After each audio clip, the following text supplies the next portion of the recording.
Resumo básico Freud 1 de Sigmund Freud, 6 de maio de 1865, 23 de setembro de 1939. Psiquiatra de origem austríaca, Freud, 1856-1939, é o fundador da psicanálise, que é um método de investigação usado no tratamento das neuroses através da compreensão e integração das determinações inconscientes da experiência humana pelo processo de análise. A psicanálise caracteriza-se como uma corrente da psicologia que busca o fundamento oculto dos comportamentos e dos processos mentais com o objetivo de descobrir e resolver os conflitos intrapsíquicos geradores de sofrimento psíquico. Trata-se, ao mesmo tempo, de uma disciplina científica que visa descobrir e mapear as estruturas da psique e de um método terapêutico, assentado numa relação profunda entre o psicanalista e o paciente. Objeto de estudo de Freud. Inconsciente. De acordo com Freud, a nossa infância persegue-nos ao longo de toda a nossa vida, uma vez que é nesse período que a nossa personalidade se desenvolve. Ao longo da infância o inconsciente vai dividir-se e dar origem às outras instâncias da psique. Por isso passamos por períodos de crise, de ruptura e de reconfiguração das nossas estruturas psíquicas. Por esta razão estamos sujeitos a traumas e a conflitos intrapsíquicos que ficam guardados no inconsciente e marcam a forma como nos relacionamos conosco mesmos e com os outros. O inconsciente não esquece nada, todos os incidentes da história de vida do indivíduo ficam aí retidos e guardam a mesma força e vivacidade do momento em que foram vívidos. O inconsciente é imune ao tempo. Os processos que estão na origem das neuroses são idênticos aos que servem de fundamento à vida psíquica saudável, pelo que é possível usá-los para conduzir os pacientes à solução dos seus conflitos psíquicos. A descoberta do inconsciente trouxe uma revolução à psicologia e à forma como esta encara o ser humano. Freud distinguiu 3 níveis de consciência, em sua inicial divisão topográfica da mente: consciente, pré-consciente e inconsciente. Consciente diz respeito à capacidade de ter percepção dos sentimentos, pensamentos, lembranças e fantasias do momento. Pré-consciente relaciona-se aos conteúdos que podem facilmente chegar à consciência. Inconsciente refere-se ao material não disponível à consciência ou do indivíduo. A partir daí passou a adotar os conceitos de id, ego e superego. Id, fonte de energia psíquica e o aspecto da personalidade relacionado aos instintos. Ego, aspecto racional da personalidade responsável pelo controle dos instintos. Superego, o aspecto moral da personalidade, produto da internalização dos valores e padrões recebidos dos pais e da sociedade. Em outras palavras, id constitui o reservatório de energia psíquica, é onde se localizam as pulsões de vida e de morte. As características atribuídas ao sistema inconsciente. É regido pelo princípio do prazer, psique que visa apenas o prazer do indivíduo. Ego é o sistema que estabelece o equilíbrio entre as exigências do id, as exigências da realidade e as ordens do superego. A verdadeira personalidade, que decide se acatar às decisões do id ou do superego. Superego origina-se com o complexo do Édipo, a partir da internalização das proibições, dos limites e da autoridade. É algo além do ego que fica sempre te censurando e dizendo: isso não está certo, não faça aquilo, não faça isso, ou seja, aquela que dói quando prejudicamos alguém, é o nosso freio. Sexualidade infantil. Em suas investigações na prática clínica sobre as causas e funcionamento das neuroses, Freud descobriu que a grande maioria de pensamentos e desejos reprimidos referiam-se a conflitos de ordem sexual, localizados nos primeiros anos de vida dos indivíduos. Em seus estudos, as experiências de caráter traumático, reprimidas, que se configuravam como origem dos sintomas atuais surgem de vivências na infância, e confirmava-se, desta forma, que as ocorrências deste período da vida deixam marcas profundas na estruturação da personalidade. As descobertas colocam a sexualidade no centro da vida psíquica, e é postulada a existência da sexualidade infantil. Estas afirmações tiveram profundas repercussões na sociedade puritana da época, pela concepção vigente da infância como inocente. Os principais aspectos destas descobertas são: A função sexual existe desde o princípio da vida, logo após o nascimento, e não só a partir da puberdade como afirmavam as ideias dominantes. O período de desenvolvimento da sexualidade é longo e complexo até chegar à sexualidade adulta, onde as funções de reprodução e de obtenção do prazer podem estar associadas, tanto no homem como na mulher. Esta afirmação contrariava as ideias predominantes de que o sexo estava associado, exclusivamente, à reprodução. A libido, nas palavras de Freud, é a energia dos instintos sexuais e só deles. No processo de desenvolvimento psicossexual, o indivíduo tem, nos primeiros tempos de vida, a função sexual ligada à sobrevivência e, portanto, o prazer é encontrado no próprio corpo. Isto levou Freud a postular as fases do desenvolvimento sexual em fase oral, 0, 2 anos. Desde o nascimento, necessidade e gratificação estão ambas concentradas predominantemente em volta dos lábios, língua e, um pouco mais tarde, dos dentes. A pulsão básica do bebê não é social ou interpessoal, é apenas receber alimento para atenuar as tensões de fome e sede. Enquanto é alimentada, a criança é também confortada, aninhada, acalentada e acariciada. No início, ela associa prazer e redução da tensão ao processo de alimentação. A boca é a primeira área do corpo que o bebê pode controlar. A maior parte da energia libidinal disponível é direcionada ou focalizada nesta área. Conforme a criança cresce, outras áreas do corpo desenvolvem-se e tornam-se importantes regiões de gratificação. Entretanto, alguma energia é permanentemente fixada nos meios de gratificação oral. Em adultos, existem muitos hábitos orais bem desenvolvidos e um interesse contínuo em manter prazeres orais. Comer, chupar, morder, lamber ou beijar com estalo, são expressões físicas destes interesses. Pessoas que mordicam constantemente, fumantes e os que costumam comer demais podem ser pessoas parcialmente fixadas na fase oral, pessoas cuja maturação psicológica pode não ter se completado. Fase anal, 2, 3 anos. À medida que a criança cresce, novas áreas de tensão e gratificação são trazidas à consciência. É a fase em que as crianças geralmente aprendem a controlar os esfíncteres anais e a bexiga. A criança presta uma atenção especial à micção e à evacuação. O treinamento da toilette desperta um interesse natural pela autodescoberta. A obtenção do controle fisiológico é ligada à percepção de que esse controle é uma nova fonte de prazer.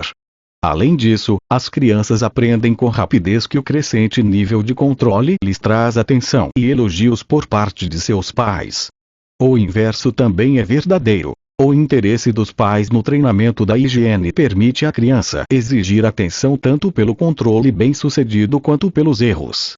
Fase fálica, 3, 5 anos. Bem cedo, já a partir dos 3 anos e meio, a criança entra na fase fálica, que focaliza as áreas genitais do corpo. Freud afirmava que essa fase é melhor caracterizada por fálica uma vez que é um período em que uma criança se dá conta de seu pênis ou da falta de um. É a primeira fase em que as crianças tornam-se conscientes das diferenças sexuais. O desejo de ter um pênis e a aparente descoberta de que lhe falta algo constitui um momento crítico no desenvolvimento feminino. Segundo Freud, a descoberta de que é castrada representa um marco decisivo no crescimento da menina. Freud tentou compreender as tensões que uma criança vivencia quando sente excitação sexual, isto é, o prazer a partir da estimulação de áreas genitais. Esta excitação está ligada, na mente da criança, à presença física próxima de seus pais.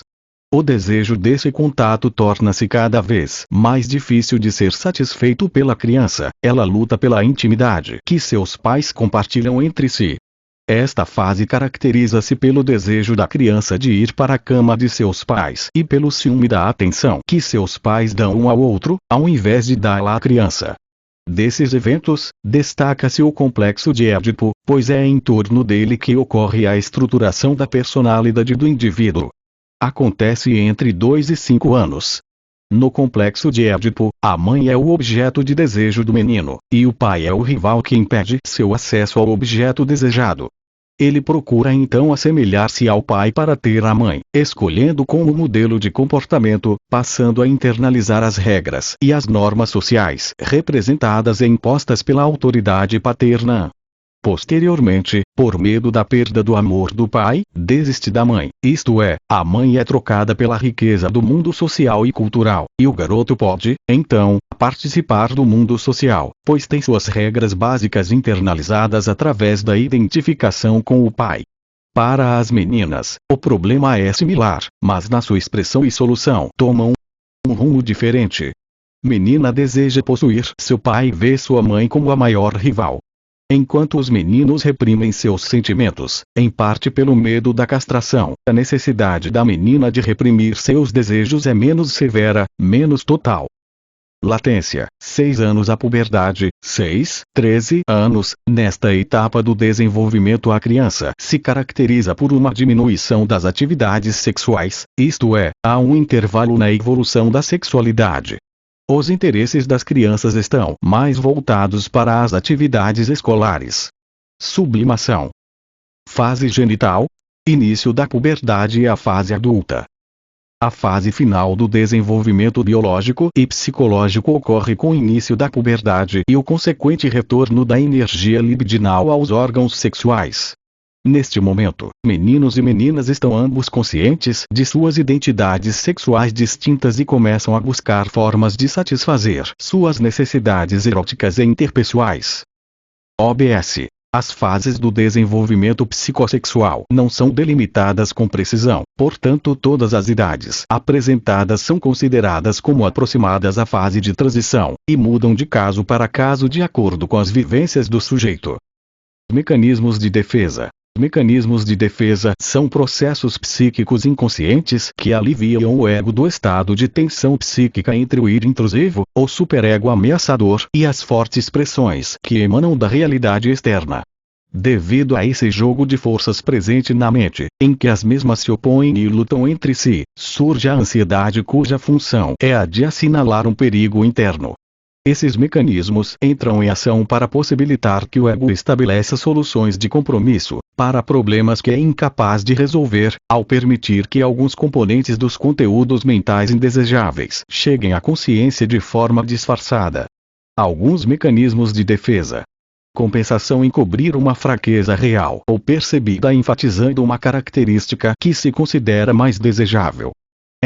Um menino deficiente físico não consegue jogar futebol, por isso compensa, tornando-se muito estudioso. Negação. Recusar-se a reconhecer a existência de uma situação real ou os sentimentos associados a ela. Uma mulher toma bebidas alcoólicas todos os dias e não consegue parar, não reconhecendo que tem um problema. Deslocamento: a transferência de sentimentos de um alvo para outro, que é considerado menos ameaçador ou é neutro. Um cliente está furioso com seu médico, não expressa isso, mas agride verbalmente a enfermeira. Introjeção: integrar as crenças e os valores de outro indivíduo à estrutura do próprio ego. As crianças integram o sistema de valores de seus pais ao processo de formação da consciência. Uma criança diz a um amigo: "Não trapaceie. Isso é errado." Isolamento: separar um pensamento ou recordação do sentimento, afeto ou emoção a eles associados. Uma mulher jovem descreve como foi atacada e estuprada, sem demonstrar nenhuma emoção. Projeção: atribuir sentimentos ou impulsos inaceitáveis para si mesmo a outra pessoa. Um professor, crítico ácido da incompetência de seus alunos, pode, inconscientemente, esconder o medo de sua própria incompetência. Projeta suas próprias características, sentimentos em outra pessoa. Racionalização: tentar desculpar ou formular razões lógicas para justificar sentimentos ou comportamentos inaceitáveis. Um político que perdeu a eleição explica aos eleitores que houve fraude. Formação reativa: impedir a expressão de pensamentos ou sentimentos inaceitáveis, exagerando pensamentos ou tipos de comportamento opostos. É uma reação contra o próprio impulso indesejável que fica mantido inconsciente. Exemplo: uma pessoa extremamente rígida em relação à moral ou sexualidade pode estar ocultando seu lado permissivo e imoral. Regressão retirar-se em resposta ao estresse para um nível anterior de desenvolvimento e as medidas de conforto associadas a esse nível. ENS. Voltar a chupar o dedo, urinar o indivíduo chora diante de um problema. Repressão bloquear involuntariamente da própria consciência sentimentos e experiências desagradáveis. ENS. Funcionário embriagado demonstra hostilidade em relação ao seu chefe a quem trata bem quando está sóbrio. Sublimação redirecionar pulsões ou impulsos que são pessoal ou socialmente inaceitáveis para atividades construtivas. ENS. O exemplo clássico é a canalização da agressividade para determinadas atividades profissionais socialmente valorizadas, como no caso dos cirurgiões. Resumo básico: Psicologia Junguiana. Carl Gustav Jung, 26 de julho de 1875, 6 de junho de 1961. Estrutura da personalidade. Para Jung, a personalidade como um todo é denominada psique, que em latim significa espírito ou alma, nos tempos modernos passou a significar mente, como em psicologia, a ciência da mente. A psique abrange todos os pensamentos, sentimentos e comportamento, tanto os conscientes como os inconscientes.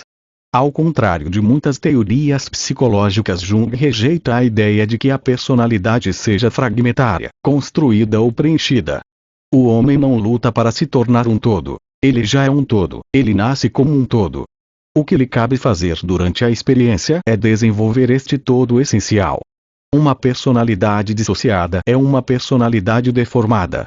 A psique engloba a personalidade como um todo: pensamentos, sentimentos e comportamentos, conscientes e inconscientes. Exerce a função de guia que adapta o indivíduo ao ambiente social e físico, regulando-o. Para a psicologia analítica, a concepção de psique ratifica a ideia primordial de Jung, de que uma pessoa já nasce como um todo. Sua tarefa durante a existência é desenvolver este todo essencial, até levá-lo a um nível maior de coerência, diferenciação e harmonia, cuidando também para que ele não se divida em sistemas separados, autônomos e conflitantes. A psique é composta por diferentes sistemas e níveis, mas que interagem entre si. Possui 3 níveis: consciência, inconsciente pessoal, complexos, e inconsciente coletivo, arquétipos. A consciência é a parte conhecida da mente. É uma percepção consciente que aparece logo cedo na vida e que podemos observar na criança ao observar os pais, objetos, etc. Temos 4 funções psíquicas, das quais 2 são racionais, pensamento e sentimento, e 2 irracionais, sensação e intuição. Pensamento. As decisões são determinadas pelo conhecimento intelectual e pela lógica racional. Sentimento. O sujeito avalia as coisas subjetivamente, através da emoção. Sensação. As informações são apreendidas pelos órgãos sensoriais. Intuição. A percepção dá-se por vias inconscientes, através de pressentimentos e impressões. As funções não são utilizadas na mesma proporção, na maioria das vezes havendo uma predominância na utilização de uma determinada função, o que irá caracterizar um indivíduo. Por exemplo, uma pessoa tipo pensamento será claramente diferente de outra pessoa tipo sensação. Além das funções psíquicas que determinam o tipo, existem as atitudes que determinam a orientação da mente consciente. Extroversão igual orienta a consciência para o mundo externo. Introversão igual orienta a consciência para o mundo interno. O processo pelo qual uma pessoa se individualiza e se diferencia das outras é denominado individuação. O objetivo é conhecer a si mesmo tão completamente quanto possível, embora isto só se realize na medida em que o ego permitir que as experiências se tornem conscientes. Na psicologia analítica, o inconsciente compreende o inconsciente pessoal e o inconsciente coletivo. O inconsciente pessoal reporta-se às camadas mais superficiais do inconsciente. Aí estão guardadas as experiências que não foram aceitas pelo filtro do ego e, consequentemente, foram reprimidas ou desconsideradas, tais como lembranças penosas, conflitos pessoais ou morais. Lá estão escondidas as nossas qualidades que, apesar de nos serem inerentes, nos desagradam e, por isso, encobrimos de nós mesmos. Os conteúdos do inconsciente pessoal, via de regra, têm fácil acesso à consciência, quando se faz necessário. No inconsciente pessoal estão os complexos, aglomerados de sentimentos, pensamentos e lembranças carregados de forte potencial afetivo, incompatíveis com a atitude consciente. Qualquer experiência que tocar o complexo provocará uma reação exacerbada, com força própria, que pode atuar de modo impetuoso e veemente no controle de nossos pensamentos e comportamentos. Entretanto, o complexo não tem que ser necessariamente patológico. Eles são como pequenas personalidades independentes, autônomas e separadas da personalidade total, razão pela qual se diz que uma pessoa não tem um complexo. O complexo é que a tem. Ela não o percebe, mas ele é facilmente percebido pelos outros. Ao estudar os complexos, Jung descobriu outro nível da psique, ao qual chamou de inconsciente coletivo. Rompendo com a noção de que tanto a mente consciente como a inconsciente eram originárias da experiência, Jung demonstrou que a evolução e a hereditariedade determinam a linha de ação da psique, assim como o fazem com o corpo físico. A mente, através de seu mediador, o cérebro, herda as características que determinam de que forma uma pessoa reagirá às experiências de vida, configurando-a previamente pela evolução. O homem está ligado ao seu passado pessoal, ao passado de sua espécie e à longa cadeia da evolução orgânica. O inconsciente coletivo é o depósito das imagens primordiais, que se referem ao primeiro, ao mais primitivo desenvolvimento da psique. Herdamos essas imagens do passado ancestral, que inclui os nossos antecessores humanos, pré-humanos e animais. São predisposições ou potencialidades no experimentar e no responder ao mundo tal como os nossos antepassados. Os conteúdos do inconsciente coletivo são denominados arquétipos. Os arquétipos são formas sem conteúdo que representam apenas uma possibilidade de percepção e ação. Os principais arquétipos são persona. Persona é a máscara que os antigos usavam para representar no teatro. Este arquétipo está relacionado aos diversos papéis sociais que desempenhamos na sociedade. É a maneira da pessoa se apresentar em sociedade. Sombra. A sombra se refere a tudo que há de sombrio, de escuro, de tenebroso em nós.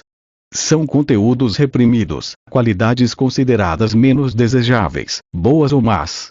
Os conteúdos da sombra estão em evidente contraste com os ideais do ego. A sombra pode também ser projetada de forma coletiva, como nossos inimigos, ou personificações do mal. Algumas das representações mitológicas da sombra são o demônio, o tentador, o inimigo. É aquilo que descobrimos estar faltando em nós. Anima/animus. Esses arquétipos têm a ver com os relacionamentos com pessoas de sexo oposto. A anima representa o feminino que há dentro de cada homem.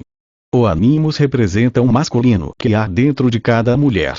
Anima e animus representam idealizações inconscientes.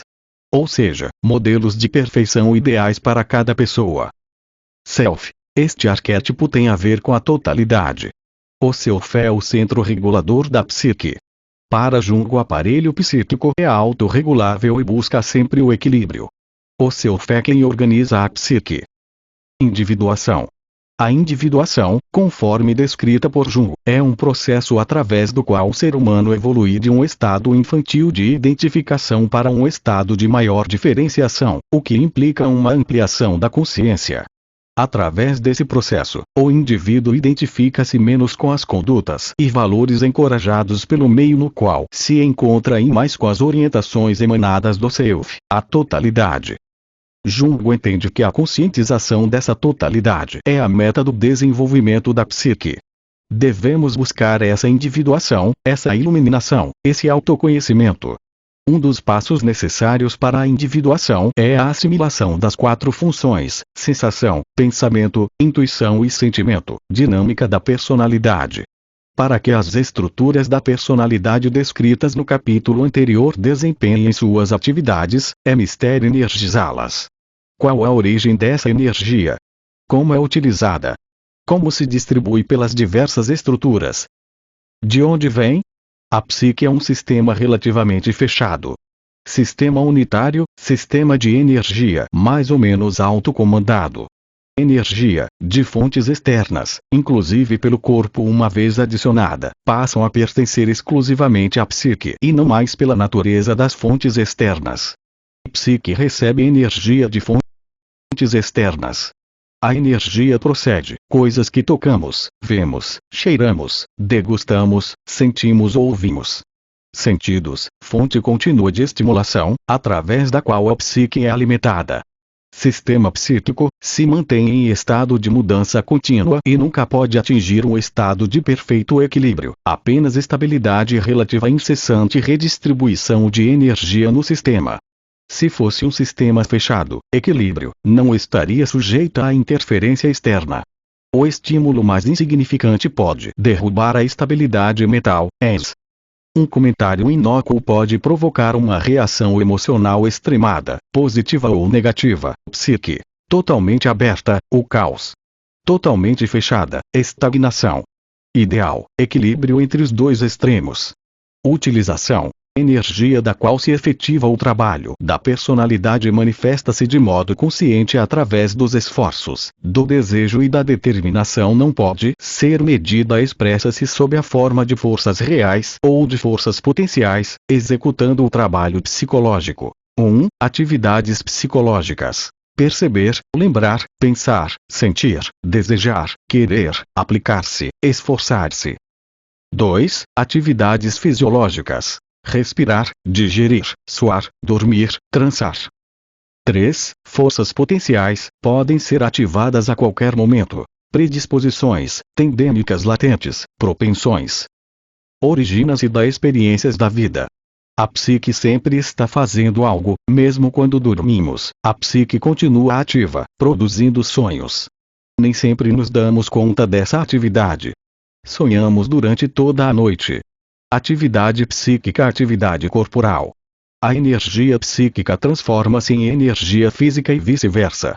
Os pensamentos e sentimentos afetam as funções fisiológicas e vice-versa.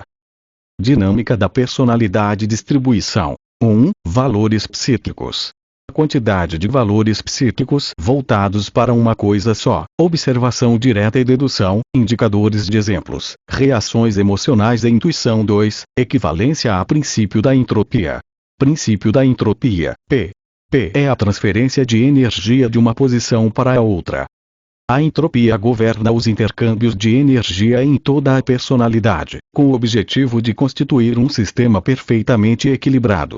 3. Progressão e regressão, canalização de energia. Progressão são as experiências cotidianas promotoras da adaptação psicológica do indivíduo, libido. A regressão é um movimento para trás da libido. Canalização de energia. Exemplo: cachoeira versus energia. Tipo de canalização: ritual, cerimônias. Homens modernos recorrem a outros atos de vontade. Desenvolvimento da personalidade. Etapas: individuação/transcendência e integração/papel do pais. A influência da educação. Outras influências. Regressão e estágios da vida. Tipos psicológicos. Além dos dois tipos de atitude, Jung verificou que havia uma diferença entre as pessoas de um mesmo grupo, ou seja, um introvertido poderia diferir muito de outro introvertido. E a pessoa não é o tempo todo um tipo ou outro. Ao lado das atitudes, Jung estabeleceu também as funções psíquicas que juntas constituem os tipos psicológicos. Jung distinguiu 4 funções psíquicas: sensação, intuição, pensamento e sentimento. Existem 2 maneiras através das quais percebemos as coisas, sensação e intuição. Existem outras 2, que usamos para julgarmos os fatos, pensamento e sentimento. Eixo das funções: dimensão perceptiva, sensação, intuição, dimensão avaliativa, pensamento, sentimento. 1. Pensamento extrovertido. Lógico, objetivo, dogmático. 2. Sentimento extrovertido. Emotivo, sensível, sociável, mais típico das mulheres do que dos homens. 3. Sensação extrovertido. Busca o prazer, adaptável. 4. Intuição extrovertido. Criativo, capaz de motivar os outros e aproveitar as oportunidades. 5. Pensamento introvertido.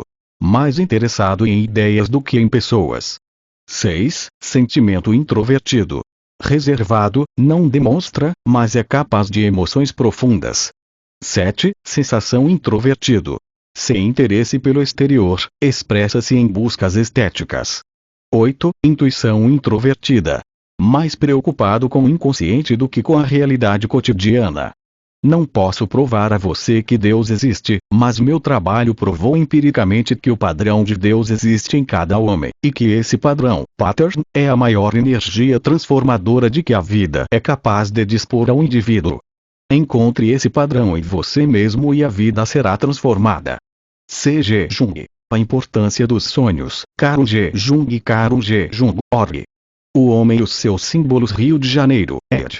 Nova Fronteira, 1987. Ensaio sobre o inconsciente e a importância dos sonhos. Aquilo a que chamamos símbolo é um termo, um nome ou mesmo uma imagem que nos pode ser familiar na vida diária, embora possua conotações especiais para além do seu significado evidente e convencional. Implica algo de vago, desconhecido ou oculto para nós. Assim, uma palavra ou uma imagem é simbólica quando implica alguma coisa além do seu significado manifesto e imediato. Esta palavra ou esta imagem tem um aspecto mais amplo, que nunca é definido de uma única forma ou explicado totalmente, nem podemos ter esperanças de a definir ou explicar. Quando a mente explora um símbolo, é conduzida em direção a ideias que estão fora do alcance da nossa razão. Por existirem inúmeras coisas fora do alcance da compreensão humana é que utilizamos frequentemente termos simbólicos como representação de conceitos que não podemos definir ou compreender integralmente. Esta é uma das razões por que todas as religiões empregam uma linguagem simbólica e se exprimem através de imagens. Mas este uso consciente que fazemos dos símbolos é apenas um aspecto de um facto psicológico de grande importância. O homem também produz símbolos, inconsciente e espontaneamente, em forma de sonhos. Há ainda certos acontecimentos de que não tomamos consciência. Permanecem, por assim dizer, abaixo do limiar da consciência. Aconteceram, mas foram absorvidos subliminarmente, sem o nosso conhecimento consciente. Só podemos percebê-los em algum momento de intuição ou por um processo de intensa reflexão que nos levem à subsequente compreensão de que devem ter acontecido. E, apesar de termos ignorado originalmente a sua importância emocional e vital, mais tarde brotam do inconsciente como uma espécie de segundo pensamento. Este segundo pensamento pode aparecer, por exemplo, sob a forma de um sonho.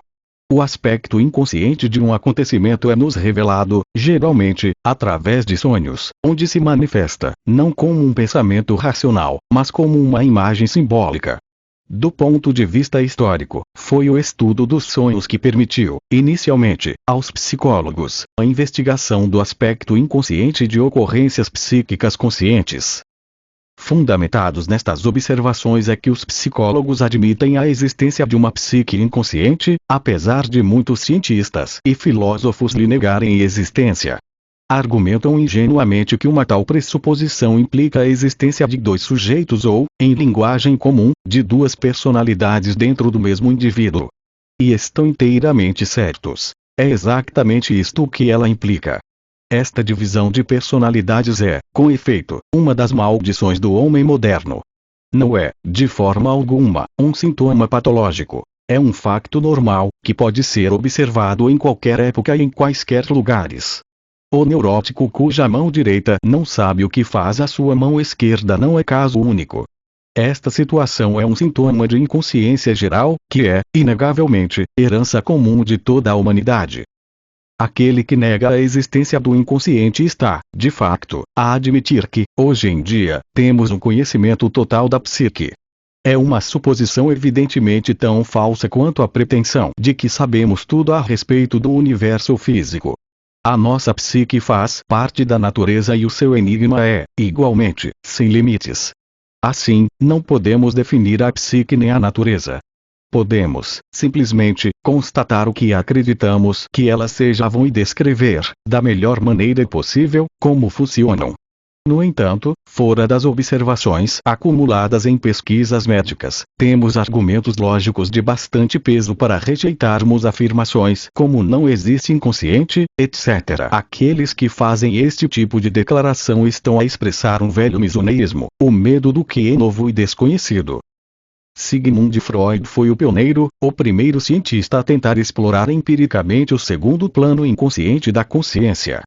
trabalhou baseado na hipótese de que os sonhos não são produto do acaso, mas que estão associados a pensamentos e problemas conscientes. Esta hipótese nada apresentava de arbitrário,